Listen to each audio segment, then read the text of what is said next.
Pada siang hari ini tentunya ketika kami mendapatkan surat undangan ini, ada banyak isu-isu strategis yang disampaikan untuk kami jawab, dan ini ada sekitar 11 dengan isu strategis lain, dan izinkanlah kami untuk menjawab secara sesuai dengan pengelompokannya, dan nanti yang detail untuk masalah penyelesaian CASN juga nanti akan disampaikan oleh Kepala BKN. Nah, Bapak dan Ibu sekalian, ada isu yang akan kami sampaikan. Isu yang kedua yang juga ditanyakan oleh Bapak dan Ibu, pertama yaitu kaitannya dengan masalah manajemen ASN.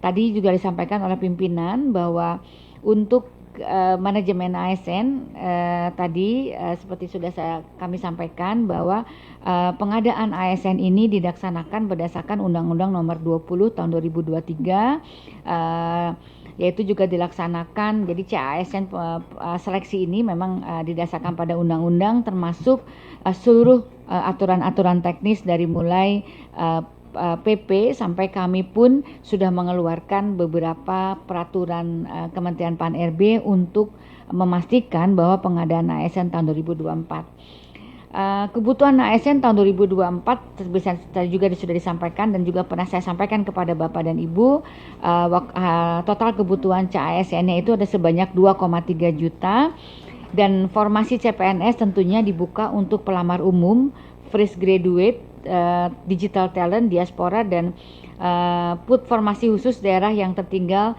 yang lulusannya berdasarkan nilai NAB dan peringkat terbaik. Nanti termasuk formasi P3K yang diperuntukkan bagi pelamar prioritas, termasuk dalamnya ex-THK2, non-ASN yang terdata di data BKN dan aktif bekerja di instansi pemerintah.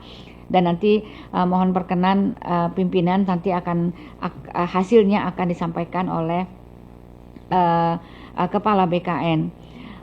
Kami juga yang menyampaikan tadi dari pertemuan yang lalu, memang kami diminta untuk tentunya menyelesaikan status kepegawaian non-ASN.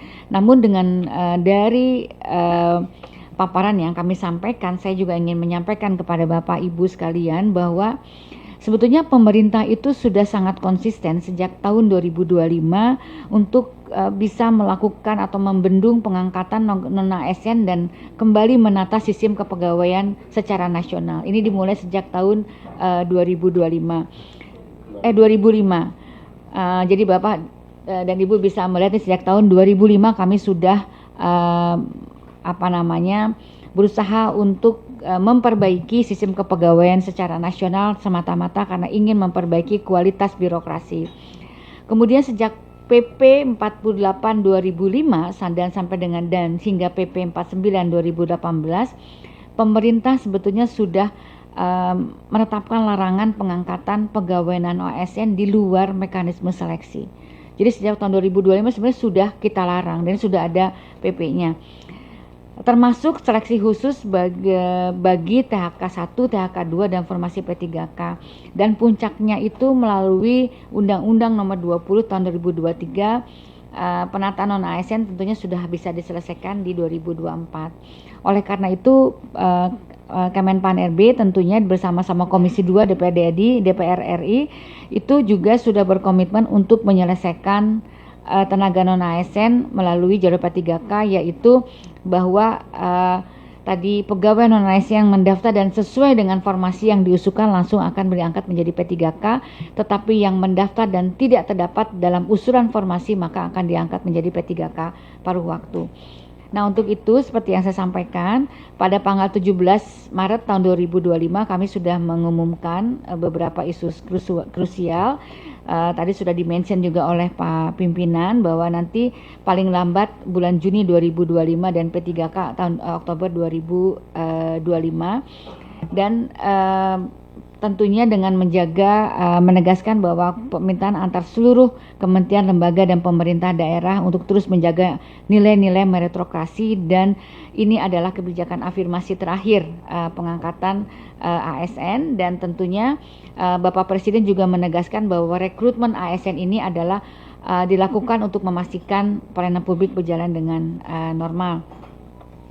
Bapak dan Ibu sekalian, nanti Bapak dan Ibu bisa nanti mendengarkan bagaimana hasilnya.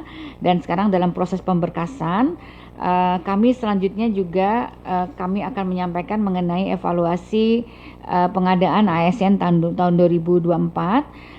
Memang kami dapat sampaikan terdapat beberapa instansi yang memang menunda untuk penyelesaian pengadaan CPNS. Makanya kemarin tuh di Munuka memang ada banyak instansi memang bersurat untuk diminta untuk menunda, gitu ya. Jadi datanya nanti ada di BKN. Kemudian juga instansi itu banyak juga yang tidak mengusulkan formasi sesuai dengan kualifikasi pendidikan terhadap pelamar yang di dalam database BKN. Jadi yang seharusnya 1,7 yang kita sediakan, yang masuk ke kami hanya sekitar 1.017.000 saja, gitu yang masuk. Ini persoalan-persoalan yang dihadapi. Kemudian ternyata ada juga pelamar yang mendaftar pada unit kerja yang tidak sesuai dengan data yang bersangkutan. Jadi dia seharusnya datanya di mana, dia melamarnya ke yang itu langsung gugur. Seharusnya kan memang disesuaikan dengan data di BKN.